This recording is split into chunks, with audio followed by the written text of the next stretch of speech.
There were more clashes late Monday evening in northern France as some migrants continue to protest against the clearance of part of the shanty town known as the Jungle, which lies outside Calais.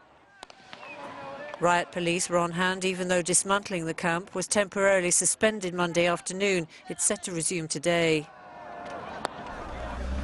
Earlier on Monday, demolition teams had moved onto the site where about 4,000 migrants wanting to get to the UK have been staying.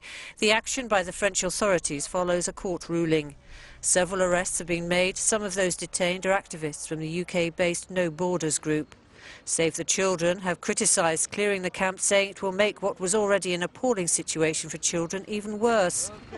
The French authorities want to relocate people from the squalid, rat-infested site to heated containers nearby or to centres around the country. But campaigners say there's not enough new accommodation and many migrants have refused, fearing they'll be forced to claim asylum in France. Thousands of refugees have spent another cold night stranded on Greece's border with the former Yugoslavian Republic of Macedonia. Earlier, frustrations had boiled over at restrictions imposed on people moving through the Balkans. Around 6,000 are currently waiting to cross. German Chancellor Angela Merkel is adamant the borders should remain open. If a big continent like Europe, with 500 million inhabitants, can give refuge to 1 million Syrians, I don't think that's asking too much as a neighbouring region. And it's probably not even 1 million Syrians who are here who really need refuge. On Monday, the first 93 Syrian refugees arrived in Italy as part of a pilot project, but they're the lucky ones.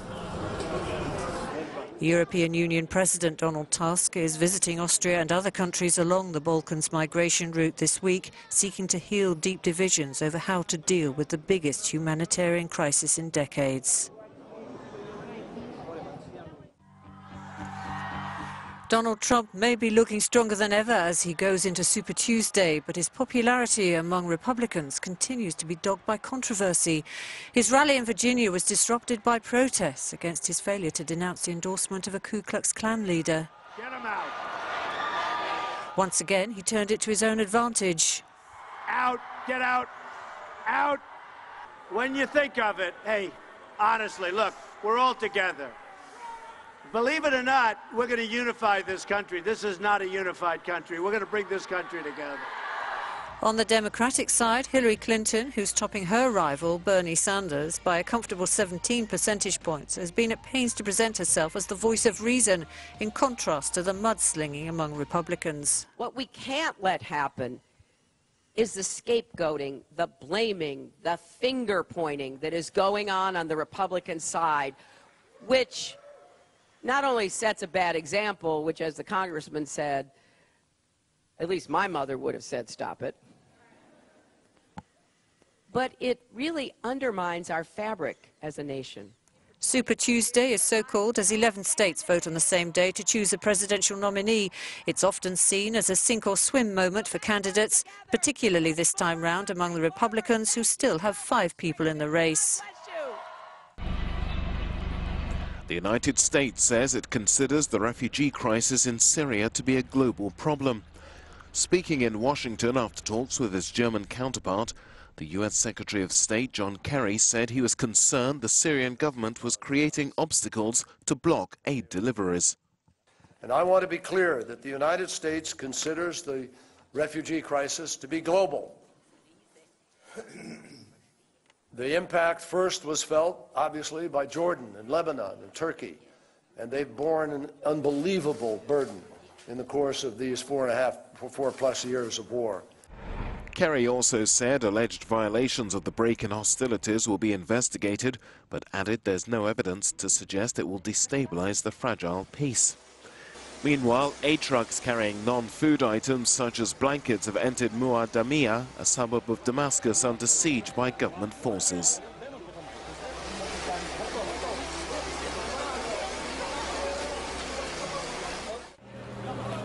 The United States says its forces will have a more enlarged role in the push to take Mosul from the so-called Islamic State.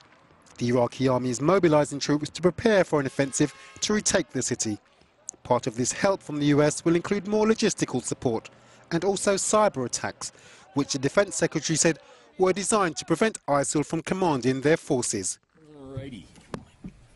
We expect it to be like Ramadi in the sense that the Iraqi security forces, under the control of the government of Iraq, Prime Minister Abadi, will be in the lead, but we will be enabling them. And just to get to your specific question, will we do more to enable them as they go north? Yes, we fully expect to do that. As well as a larger role, the US expects the operation to retake the city will be bigger and more difficult than the one for Ramadi. Mosul fell to ISIL in 2014, and with more than 1 million people still living there, is the largest city controlled by the insurgents.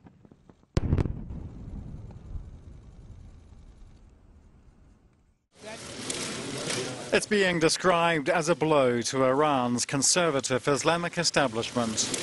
Final results after elections on Friday show that allies of the reformist President Hassan Rouhani have made big gains. They've won all of the 30 parliamentary seats up for grabs in the capital, and 15 out of the 16 Tehran seats in the so-called Assembly of Experts, ousting 2 prominent conservatives, including the Speaker.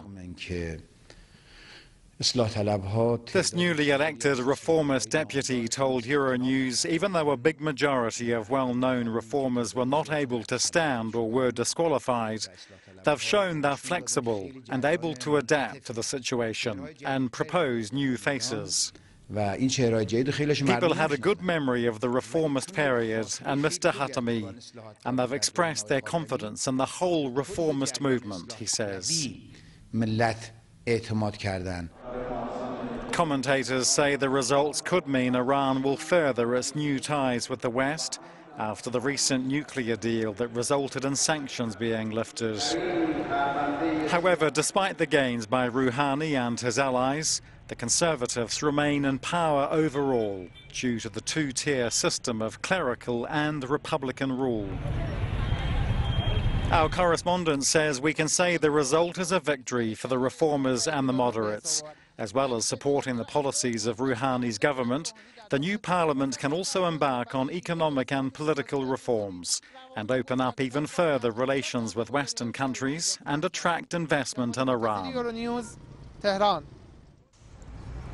Argentina has agreed in principle to settle an agreement with US hedge funds, ending a prolonged dispute over its failure to repay billions of dollars worth of bonds. The deal, which involves Argentine lawmakers repealing 2 laws, is to pay about $4 billion to settle with so-called holdout firms that had refused to restructure debt after the country's 2001 default. The deal's mediator explains. Argentina must take the matter to Congress. Obviously, the judge will watch very carefully to see whether the Congress lifts the lock law and the sovereign payment law, and he will then determine whether he will vacate the injunction. It's being seen as a victory for new Argentine President Mauricio Macri, who made the ending of the dispute one of his campaign promises. If approved by Congress, it will mean Argentina can return to international capital markets after a 15-year ban. Macri's predecessor had refused to negotiate with the holdouts.